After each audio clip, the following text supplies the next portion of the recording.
Hello বন্ধুরা, তো আজকে আমরা চলে এসেছি উশিদপুর কালীধাম, যেখানে অনেক লোক দেখার জন্য আসে। সেখানে চলে আসছি আমরা দেখতে।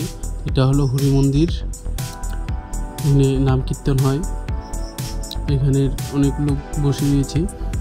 তো এখন আমরা চলে যাবো সেই কালী মন্দিরটার দিকে, যেটা নতুন কালী মন্দির তৈরি হচ্ছে। তো চলো আপনাদেরকে দেখাই কেমন হয়েছে সেই কালী মন্দিরটা।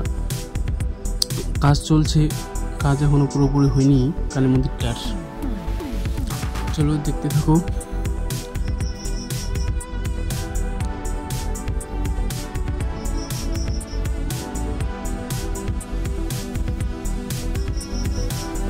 এই নতুন কালী মন্দিরটা, যেটা পদ্ম ফুল দিয়ে তৈরি করেছে, খুব সুন্দর দেখতে কালী মন্দিরটি। আর এদিকে রয়েছে পুরনো যেখানে কালী মন্দির, কালী ঠাকুরটা আছে সেই গেটটা। আর এখানে দিয়েছে হরি ঠাকুরের ফটো, যে কালী মা, সেই মাকে ওখানে নিয়ে যায়। এখানে রয়েছে বাবা ভোলানাথ। তারপরে এদিকে রয়েছে কিছু বসার জায়গা, সেখানে লোক বসে রয়েছে। আরও এদিকে গেলে আবার সেখানেও বসার জায়গা রয়েছে, যে বসার জায়গা সেখানে এখানেও লোক বসে রয়েছে। তারপর আমরা হাঁটতে হাঁটতে চলে গেলাম সেই ভিতরে, একটু গেলাম যেখানে মানে আশ্রম ঘোরা রয়েছে, বিশ্রাম ঘোরা, আর ফুলের গাছ লাগিয়েছে। তারপরে মাঝখানে একটা পুকুর রয়েছে, সেই পুকুরে একটা রাধাকৃষ্ণ মূর্তি থাকে, সেটা নাই, সেটা মানে তুলে নিয়েছে। যে দেখে আমরা চলে যাচ্ছি সেখানে।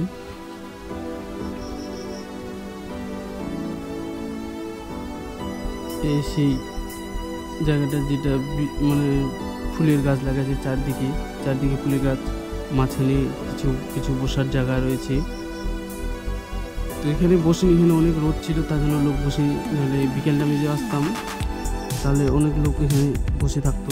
এমনি দেখার জন্য দেখছে চারিদিকে, আমরাও ঢুকছি। চারিদিকে ফুলের গাছ, মাঝখানে রাস্তায় যে ফুলের গাছগুলো দেখুন কি সুন্দর, ফুলের গাছগুলো চারদিকে লাগিয়েছে। তারপরে যে এই ফুলের গাছগুলো যে এদিকে লাগাইছে ফুলের গাছ। তারপর এটা কি জানি না, কিন্তু আমি জানি এটা মনে হয় ফুলঝাড়ির মতো, যেগুলো মানে জল বার হয় চারিদিকে। আর সেই জলটা বের করে দিয়েছে, জলটা দিইনি, মনে হয় বিকাল টাইমে দিবে। আমরা দুপুরে আসছি তো তার জন্য দেখতে পাইনি। আর এখানে একটা রয়েছে কচ্ছপ, এই যে কচ্ছপ ছোট্ট, সেই কচ্ছপটি দেখতে পাচ্ছ চলতেছে, হাঁটতেছে, কি সুন্দর কচ্ছপটি। তারপর দেখে নাও, এই দেখুন কচ্ছপ। তারপর এদিকে যে মানে এটা বিশ্রাম ঘোরা না কি ঘোরা আমি জানি না, কিন্তু বিশ্রামের ঘর মনে হয় এটাই জানি, আমি এটাই শুনেছি, তাই তোমাদেরকে বলছি। আর এদিকে দেয়ালে কৃষ্ণ ঠাকুরের কিছু ছবি আর্ট করেছে, খুব সুন্দর দেখতে, মানে ছোটোবেলার ছবিগুলো কি সুন্দর। একবার চারদিকে দেখে নাও যে সেই। আর ভালো লাগলে লাইক, সাবস্ক্রাইব এবং কমেন্ট করে বলবেন আরও সুন্দর যাওয়া দেখার জন্য।